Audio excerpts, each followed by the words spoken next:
Chaque homme qui a déjà été dans une relation sérieuse sait que les femmes prennent souvent de la distance et créent des problèmes sans aucune raison apparente. Lorsque cela arrive, l'instinct logique et pratique des hommes les pousse à les suivre et tenter de les raisonner pour essayer de ramener la relation à l'équilibre. S'il y a parfois une raison logique au comportement erratique d'une femme, c'est souvent leur prédisposition à l'instabilité émotionnelle qui leur joue des tours. Peut-être a-t-elle été vexée, peut-être a-t-elle mal dormi, ou alors elle tente de tester son homme. Peu importe la raison, la chose la plus importante qu'une femme voudra savoir dans cette situation est la suivante. Mon homme est-il assez fort pour gérer mes émotions?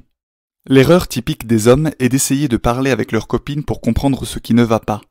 En réalité, dans cette situation, rien n'y fera, et leur frustration palpable devant ce mur ne fera qu'empirer la situation en montrant à la femme qu'elle a du contrôle sur les émotions de son homme.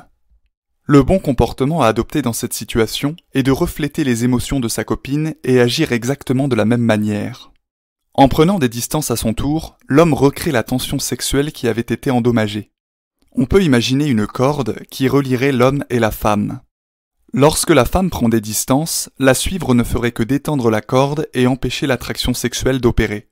En revanche, partir dans le sens opposé en reflétant le comportement de la femme comme dans un miroir, permet non seulement de tendre la corde et de ramener l'attraction sexuelle à son maximum, mais prouve aussi à la femme ce qu'elle désire tant.